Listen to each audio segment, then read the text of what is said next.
Hello बच्चों, आज हम आपकी वर्कशीट नंबर 20 जो आपके फिफ्थ चैप्टर हिस्ट्री के fifth chapter when people rebel में से आई है। तो पॉलिसीज एंड द पीपल, उस चैप्टर का जो टॉपिक है policies and the people, read करेंगे। Nawabs lose their power.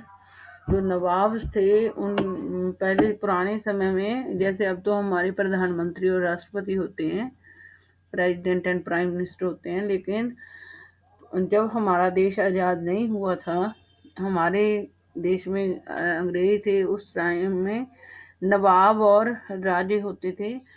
तो जब अंग्रेज 1600 शताब्दी में 1600 में इंडिया में आए थे, तो उन्होंने क्या करा था, वो प्रॉफिट कमाने आए थे, लेकिन जो हमारे राजे और नवाब थे वो उनको प्रॉफिट कमाने नहीं दे रहे थे। मतलब कुछ उनकी पॉलिसियों के कारण, राजाओं और नवाबों के कारण, जब अंग्रेजों की प्रॉफिट कम हो रही थी तो अंग्रेजों ने क्या करा, उन नवाबों की जगह ले ली। को धीरे धीरे करके वो नवाबों की शक्ति कम करते जा रहे थे अंग्रेज, और उनका स्थान लेते जा रहे थे। तो since the mid 18th century, nawabs and rajas had seen their power growed.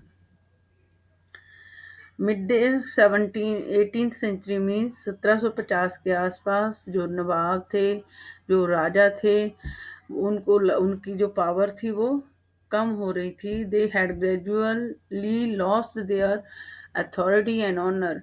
वो उनकी जो इज्जत थी, जो सम्मान था, जो उनकी शक्ति थी, वो कम होती जा रही थी राजाओं और नवाबों की, क्योंकि जो अंग्रेज थे वो अपने प्रॉफिट के लिए नवाबों और राजाओं को कमज़ोर करते जा रहे थे, उनकी शक्ति छीनते जा रहे थे। Residents had been stationed in many courts. मतलब कि राजाओं की एक्टिविटीज़ को जानने के लिए कि राजा क्या कर रहे हैं, अंग्रेजों ने, मतलब कुछ अंग्रेज ऑफिसर्स को उनके राजाओं के दरबार में रेजिडेंट्स की तरह रख दिया था, ताकि उनको पता चल सके कि राजा क्या क्या काम कर रहे हैं, क्या क्या पॉलिसीज बना रहे हैं, ताकि राजाओं और नवाबों के ऊपर कंट्रोल रखा जा सके। कोर्ट्स का मतलब होता है राजा का दरबार। The freedom of the rulers reduced, their armed forces disbanded, and their revenues and territories taken away by stages। उनकी जो स्वतंत्रता था, राजे पहले स्वतंत्र होते थे, जब अंग्रेज नहीं आए थे तो वो अपनी इच्छा अनुसार काम करते थे, लेकिन अंग्रेजों ने उनकी जो स्वतंत्रता थी वो खत्म करते जा रहे थे, कम करते जा रहे थे। Their armed forces disband.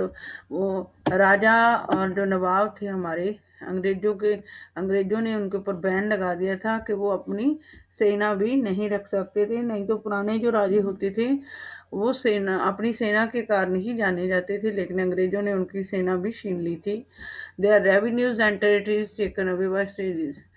जिस एरिया से राजे और नवाबों का पैसा आता था, इनकम थी, वो सारे रेवेन्यू कलेक्ट करने का भी अधिकार उनसे छीन लिया, और जिस एरिया से वो टेरिटरी से वो रेवेन्यू इकट्ठा करते थे, वो टेरिटरी भी उन्होंने नवाबों और राजाओं से ले ली।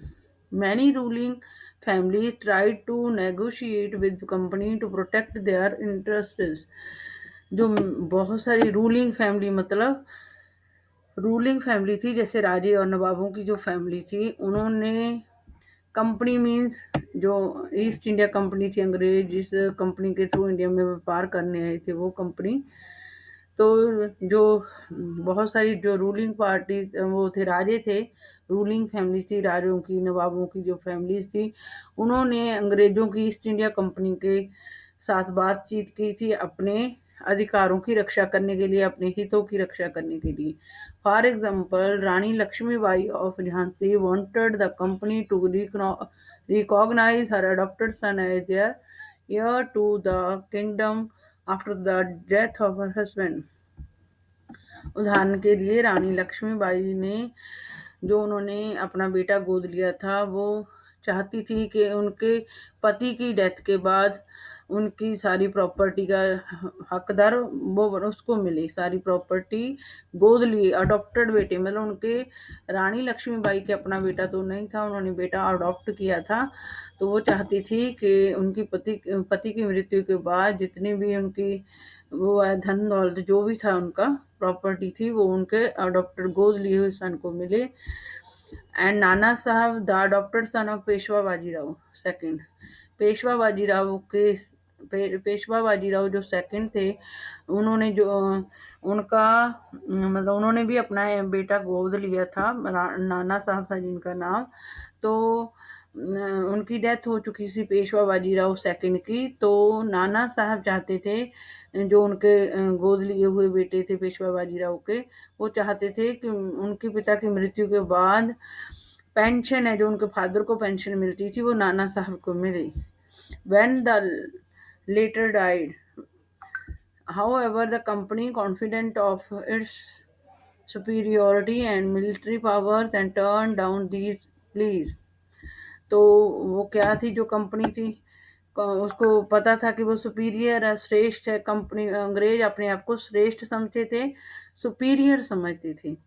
तो उन अपनी मिलिट्री पावर्स उनके पास, क्योंकि राजाओं से तो मिलिट्री उन्होंने सेना छीन ली थी, तो अब किसकी मिलिट्री पावर्स भी अंग्रेजों के पास थी और वो सुपीरियर समझते थे। इसलिए उन्होंने रानी लक्ष्मीबाई और नाना साहब ने जो उनसे रिक्वेस्ट की थी वो उन्होंने नहीं मानी अंग्रेजों ने। Awadh was one of the last territories to be annexed.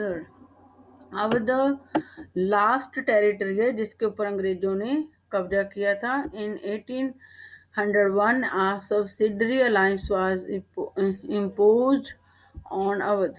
1801 में सब्सिडरी अलायंस लगा दिया गया था, संधि थोप दी गई थी सब्सिडरी अलायंस की अवध के ऊपर। And in 1856 it was taken over. और मतलब वो सारे पूरे भारत के जो राजे और नवाब थे उनकी टेरिटरीज ले ली गई थी, ओनली अवध रह गया था। और अवध के ऊपर भी 1801 में सब्सिडरी अलायंस लगा दी गई थी संधि। एंड 1856 में अवध के ऊपर भी कब्जा कर लिया था अंग्रेजों ने। Governor general Dalhousie declared that the territory was being misgoverned and British rule was needed to ensure proper administration। जो डलहौजी थे उस टाइम के गवर्नर जनरल थे, अंग्रेजों के टाइम के डलहौजी ने घोषणा कर दी थी कि जो अवध वो है अवध टेरिटरी है उसको ढंग से नहीं चलाया जा रहा। British rule was needed to ensure proper. और अवध को चलाने के लिए ब्रिटिश रूल का मतलब अंग्रेजों के हाथ में अगर अवध आएगा, अवध की एडमिनिस्ट्रेशन को अंग्रेज चलाएंगे तो अच्छे से चल पाएगा। तो जो अभी उनको जो मतलब उस टाइम जो इंडिया के जो राजे या नवाब उसको चला रहे थे अंग्रेज डलहौजी ने कहा वो अच्छी तरीके से नहीं चला पा रहे, इसलिए अंग्रेजों के एडमिनिस्ट्रेशन की वहाँ जरूरत है। The company even began to plan how to bring the Mughal dynasty to an end। और कंपनी ईस्ट इंडिया कंपनी जो अंग्रेजों की जिसके थ्रू वो व्यापार करने आए थे वो ये प्लानिंग कर रही थी कि कैसे मुगल डायनेस्टी को यानी कि मुगल राजवंश को ख़त्म किया जाए। The name of the Mughal king was removed from the coins minted by the company. जो पहले जो सिक्के होते थे इंडिया के अंदर वो राजे और नवाब वो करते थे, प्रिंट करवाते थे, लेकिन जो कॉइन्स अंग्रेजों ने ईस्ट इंडिया कंपनी ने बनवाए उसके ऊपर जो पहले मुगल किंग की पिक्चर होती थी वो हटा दी गई। इन 1849 governor general Dalhousie announced that after the death of Bahadur Shah Zafar the family of king would be shifted out of the red fort. Dalhousie ने मतलब प्लानिंग कर रहे थे तो पहले तो जो सिक्कों के ऊपर मुगल किंग की पिक्चर होती थी वो हटा दी गई। और 1849 में गवर्नर जनरल डलहौजी जिसने अवध को लिया था अंडर, उसी ने ये घोषणा कर दी थी कि बहादुर शाह की डेथ के बाद द फैमिली ऑफ कुंडवी शिफ्टेड आउट ऑफ, जब मुगलों के ये लास्ट एम्परर थे बहादुर शाह जफर, उसकी डेथ के बाद जो उनकी फैमिली है उनको रेड फोर्ट से, जन के लाल किले से निकालकर दिल्ली की किसी और जगह पर मतलब रहने के लिए जगह दे दी जाएगी। In 1856, Governor General Canning decided that Bahadur Shah Jafar would be the last Mughal king, and after his death, none of his descendants would be recognized as kings. तो लेकिन डलहौजी ने तो कहा था कि जो लास्ट एम्परर है मुगलों के, उस बहादुर शाह जफर की डेथ के बाद उनकी फैमिली को रेड फोर्ट से निकालकर दिल्ली की किसी और प्लेस पर रहने के लिए जगह दे दी जाएगी। लेकिन 1856 में गवर्नर जनरल केनिंग ने ये निश्चित कर दिया था कि बहादुर शाह लास्ट गवर्नर, वो एम्परर हो गए मुगल उसके एम्पायर के, मुगलों के, और उनकी डेथ के बाद कोई भी वो मुगल वो किंग नहीं बनेगा, और सबको उसके राजकुमारों के नाम से they would just be called princess.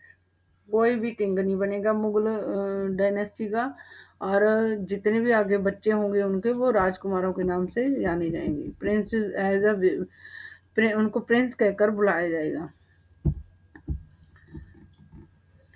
The peasants and spoils. The peasants and spoils. Peasant क्या थे? किसान। Spoils कौन होते हैं? सिपाही। तो जो in the countryside, peasants and जमींदार resented the high taxes and the rigid methods of revenue collection. जो कंट्री साइड होता है, गांव वाली साइड, कंट्री साइड क्या होता है? ग्रामीण एरिया, यहाँ पे विलेज को कहते हैं कंट्री साइड। वहाँ पे विलेज में क्या होता है? पीसेंट्स होते हैं, किसान। पीसेंट किसको कहते हैं? किसान को। तो किसान होते हैं, जिन बड़े बड़े ज़मीनों के मालिक ज़मींदार होते हैं, उनके ऊपर हाई टैक्स लगा दिए, बहुत ज़्यादा टैक्स लगा दिया अंग्रेज़ों ने, और उसको रेवेन्यू को इकट्ठा करने के भी स्ट्रिक्ट रूल बना दिए, बहुत सख्त रूल बना दिए। Many failed to pay back their loan to the money lenders and gradually lost the land they had tilled for generations. बहुत सारे जो लोगों ने उनका अंग्रेजों का पैसा देना था, जहाँ मनी लैंडर, जिससे उन्होंने पैसा ले रखा था, लोन ले रखा था, वो बहुत सारे किसान वो अपना पैसा वापस नहीं कर पाए, जिसके कारण उनसे वो वाली ज़मीन छीन ली गई जिसके ऊपर वो सदियों से मतलब कई जनरेशन से, पीढ़ियों से खेती करते आ रहे थे। ग्रामीण क्षेत्र में अंग्रेजों ने क्या करा? किसानों और जमींदारों के ऊपर ज़्यादा हाई टैक्स लगा दिया, और उसको इकट्ठा करने का भी जो मेथड था वो स्ट्रिक्ट रख दिया। और जो बहुत सारे लोग मनी लैंडर जो पैसा उधार देते थे, उनसे पैसा लेते थे, तो उनको अपना लोन वापस करना मुश्किल हो गया, क्योंकि हाई टैक्स लगा दिया गया। तो और कई लोगों को जब वो लोन पे नहीं कर पाए, तो उनको अपनी लैंड गंवानी पड़ी, जिस लैंड को वो पीढ़ियों से मतलब जिसके ऊपर खेती करते आ रहे थे। The Indian sepoys in the employee of the company also had reasons for discontent. The Indian boys in the employ of the company also had reasons for discontent. मतलब जो अंग्रेजी जो भारतीय सिपाही अंग्रेजों की सेना में थे, तो उनके पास भी अपने कारण थे अंग्रेजों के विरुद्ध जाने के। दे वर unhappy about their pay, allowances and conditions of service. जो क्या थे, जो भारतीय सिपाही अंग्रेजों की सेना में थे, वो खुश नहीं थे, ना तो उनको उतनी पे भी उनको का अच्छी नहीं मिलती थी, जो उनको भत्ते मिलते थे, और जो उनकी जैसे मतलब सर्विस की जो कंडीशंस थी, उनसे वो नाखुश थे भारतीय सिपाही जो अंग्रेजों की सेना में थे। Moreover some of the new rules violated their religious sensibilities and beliefs. और ऐसा पहले वो पे, अलाउंसेस एंड कंडीशंस थे ही खुश नहीं थे भारतीय सिपाही, बट जब उनकी धार्मिक भावनाओं को भी धर्म के भावनाओं और विश्वासों को मतलब वो करा गया, ठेस पहुंचाएगी। Did you know that in those days many people in the country believed that if they crossed the sea they would lose their religion and caste? उस समय इंडिया के लोगों में ये विश्वास था कि अगर कोई व्यक्ति समुंदर को पार करेगा तो वो अपना जो धर्म है, जाति है, वो खो देगा, मतलब नष्ट कर देगा। So when in 1824 the sepoys were told to go to Burma by the sea route to fight for the company. कह जब 1824 में सिपाहियों को बर्मा में लड़ने के लिए सी रूट से जाने के लिए कहा गया, समुद्री रास्ते से जाने को कहा गया, तो they refuse to follow the order, तो they agree to go by the land route. तो भारतीय सिपाहियों ने अपने इसी अंधविश्वास के कारण कि वो समुद्री रास्ते से जाने के कारण उनका धर्म और जाति खत्म हो जाएगी, तो वो उन्होंने अंग्रेजों को 1824 में बर्मा समुद्री रास्ते से जाने से मना कर दिया। कह रहे लेकिन वो लैंड रूट से जाने के लिए, यानी कि जमीनी रास्ते से जाने के लिए भारतीय जो सिपाही थे वो बर्मा को लैंड रूट से जाने के लिए तैयार थे। दे वर सेवियरली पनिशड, उनको सजा दी गई। And since the issue did not die down, मतलब जब उन्होंने सी रूट से भारतीय सिपाहियों ने जाने से मना कर दिया गया, उनको पनिशमेंट दी गई। और फिर मतलब भारतीय लोगों को सिपाहियों के मतलब वो चीज़ें वो कम नहीं की गई कि वो सी रूट जाने के लिए उन्होंने एक कानून बना दिया कि अगर कोई भारतीय व्यक्ति अंग्रेजों की सेना में भर्ती होगा तो उसको अगर सी रूट से भेजा गया तो उनको सी रूट से भी जाना पड़ेगा। मतलब जो इशू था ये खत्म नहीं किया अंग्रेजों ने। इन 1856 the company pass the new law which stated that every new person who took up employment in the company's army had to agree to serve overseas if required।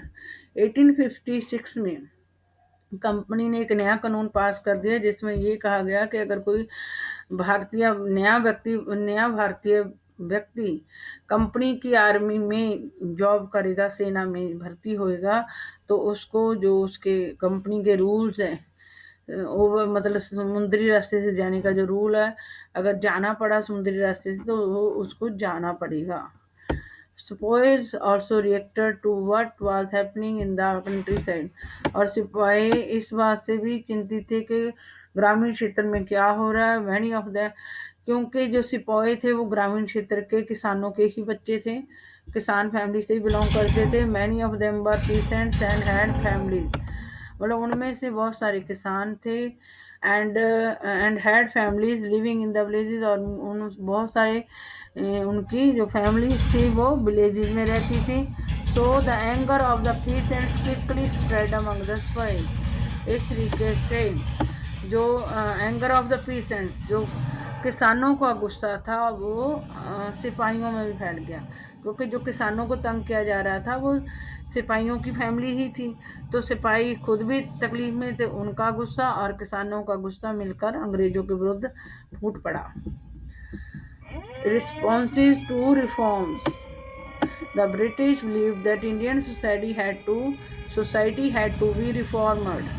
तो जो ब्रिटिश थे, जो अंग्रेज थे, वो ये विश्वास करते थे कि भारतीय समाज को सुधारने की जरूरत है। Laws were passed to stop the practice of sati and to encourage the remarriage of widows. उन्होंने अंग्रेजों ने कानून पास कर दिया। पहले क्या होता था, प्रैक्टिस ऑफ सती होती थी। पहले होता था कि जब किसी इंडिया में अगर किसी औरत के हस्बैंड की डेथ हो जाती थी तो उसको अपने पति के साथ ही वो अगर उनको वो करा जाता था, जलाया जाता था, तो वो साथ ही जल जाती थी। तो अंग्रेजों ने ये जो गलत कानून था प्रैक्टिस ऑफ सती का, वो उसको क्या करा, उन्होंने रोका कि आगे से कोई भी औरत अपने मृत पति के साथ जलाई नहीं जाएगी, दफनाई नहीं जाएगी। And to encourage the remarriage. पहले क्या होता था कि जो औरत विधवा हो जाती थी उसकी दोबारा मैरिज नहीं की जाती थी, लेकिन अंग्रेजों ने उसकी विधवा औरत की विवाह करने को भी वो करा, उसको लागू करा कि विधवा औरत भी अब शादी कर सकती हैं। English language education was actively promoted, मतलब कि भारत के अंदर इंग्लिश भाषा की शिक्षा भी दी जाने लगी। After 1830 the company allowed Christian missionaries to function freely in its domain. और 1830 में कंपनी में जो क्रिश्चियन मिशनरीज थे, जो क्रिश्चियन धर्म का प्रचार करने आते थे, उनको काम करने की भी वो दे दी, आज़ादी दे दी। And even own land and property, कह रहे अगर कोई उन्होंने कहा था कि अगर क्रिश्चियन धर्म को जो अपनाएगा वो उससे उसका लैंड और प्रॉपर्टी का अधिकार उसका वैसे का वैसा ही बने रहेगा। इन 1850 a new law was passed to make conversion to Christianity easier। मतलब पहले उन्होंने पहले तो क्रिश्चियन मिशनरीज को आज़ादी दे दी उनके धर्म का प्रचार करने का, और even own land and property रखने का। लेकिन 1850 में एक नया कानून पास कर दिया कि अगर कोई व्यक्ति क्रिश्चियन धर्म अपनाना चाहता है तो उसके लिए और आसान कर दिया। This law allowed an Indian who had converted to Christianity to inherit the property of his ancestors. इस लॉ ने ये उनको आज्ञा दे दी भारतीयों, जो अंग्रेजों ने नया कानून बनाया 1850 में, उसके अनुसार भारतीयों को ये आज़ादी दे दी कि जो व्यक्ति क्रिश्चियन धर्म को अपनाएगा तो वो उसको अपने जो पुरखे हैं उनकी प्रॉपर्टी उनका रखने का अधिकार उनको मिल गया। मतलब उनके पुरखों, जो उनके दादा परदादा की प्रॉपर्टी है, अगर कोई भारतीय व्यक्ति अंग्रेजों के क्रिश्चियन धर्म को अपनाएगा तो उसको अपने पुरखों की जो जमीन है वो उसको मिलेगी, प्रॉपर्टी उसका अधिकारी वो बनेगा। Many Indians began to feel that the British were destroying their religion. बहुत सारे जो भारतीय थे वो ये महसूस कर रहे थे कि जो ब्रिटिश लोग हैं, जो अंग्रेज लोग हैं, वो भारतीय धर्म को ख़त्म कर रहे हैं। Their social customs and there traditional way of life. मतलब कुछ भारतीय लोगों को ये महसूस हो रहा था कि ब्रिटिश अंग्रेज भारत के धर्म, जो उनके सामाजिक रीति रिवाज है, उनका जो पारंपरिक तरीका है ज़िंदगी जीने का भारतीयों का, उसको ख़त्म कर रहे हैं अंग्रेज। Why why the freedom of social rulers getting reduced.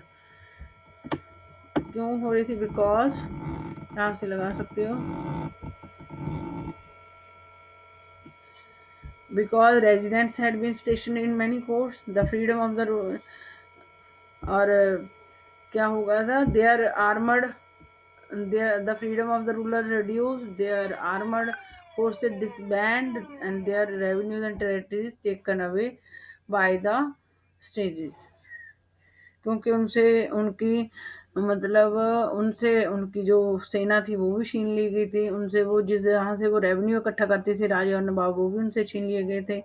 इस तरीके से उनकी जो पावर थी वो अंग्रेजों ने उनके दरबार में, राजाओं के दरबार में क्या कर दिए थे, रेजिडेंट्स रख दिए थे जो सारा दिन राजाओं के ऊपर निगरानी करते थे, राजा की आज़ादी जिससे ख़त्म हो रही थी।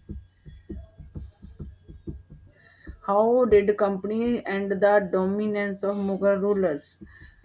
एक तो उसने करा था, कौन है, हम देखते हैं, डलहौजी ने, यहाँ से ये in 1849 by passing the law in 18 by declaring या by announced by governor general Dalhousie that after the death of Bahadur Shah Zafar, the family of king would be shifted out of the Red Fort and given another place in Delhi to reside in 1849 में। तो इसके द्वारा उनकी जो power थी कम की गई थी।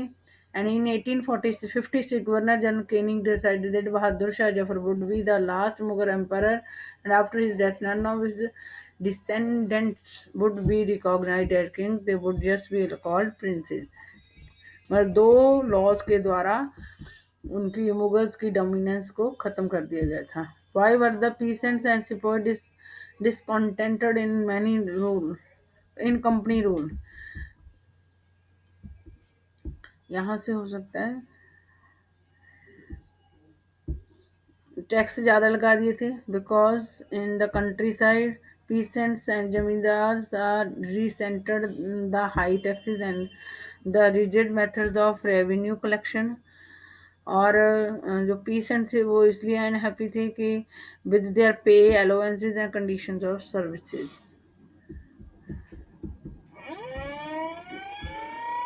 Y were the peasants were discontented in the company लो।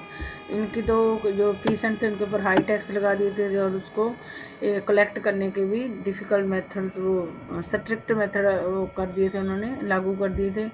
जैसे पोए थे उनको, उनके लिए एक तो उनकी पे नहीं अच्छी देते थे, अलाउंस और कंडीशन ऑफ सर्विस से ना खुश थे। एक उन्होंने जो भारतीय लोग थे वो समुद्री रास्ते से नहीं जाना चाहते थे, लेकिन इन्होंने 1856 में एक न्यू लॉ पास कर दिया था, जिसके थ्रू जो भी नया भारतीय उनकी सेना में भर्ती होता उसको वो समुद्री रास्ते से जाने के लिए पक्के रूल बना दिए। Why did many Indians feel that British were destroying their traditional way of life? When they saw in 1850 a new law was passed to make conversion to Christianity easier, the law allowed to an Indian who had converted to, जब अंग्रेजों ने भारतीय लोगों को मतलब वो कर दिया, जैसे जो सती प्रथा खत्म की थी, री मैरिज ऑफ विडो का प्रावधान बनाया था कानून। ये तो चलो ठीक थे कानून, लेकिन उन्होंने इंग्लिश लैंग्वेज एजुकेशन भी एक्टिव भी प्रमोट कर रहे थे वो। और कंपनी ने जो क्रिश्चियन मिशनरी थे उनको फ्रीडम दे दी थी इंडिया में वो काम करने की। और उन्होंने एक नया लॉ पास कर दिया था, क्रिश्चियन अगर कोई व्यक्ति, भारतीय व्यक्ति क्रिश्चियनिटी अपनाना चाहता है तो उसकी जो उनकी पुरखों की प्रॉपर्टी है उसका अधिकार उस व्यक्ति को मिलेगा। मतलब कि भारतीय लोगों को अपना धर्म छुड़वा कर वो क्रिश्चियन बनाने की कोशिश कर रहे थे, जिससे भारतीय लोगों को फील हो रहा था कि अंग्रेज हमारे रिलीजन, कस्टम्स और ट्रेडिशनल वे ऑफ लाइफ को डिस्ट्रॉय कर रहे हैं। तो ये आपकी आज की वर्कशीट है, इसको दो तीन बार सुन लेना, फिर समझ आ जाएगी आपको अच्छी तरीके से। इसकी मैंने आपकी हिंदी की वीडियो भी बना दी है, उसको भी सुन लेना। अगर आज की वीडियो 2-3 बार सुनोगे तो समझ आएगा।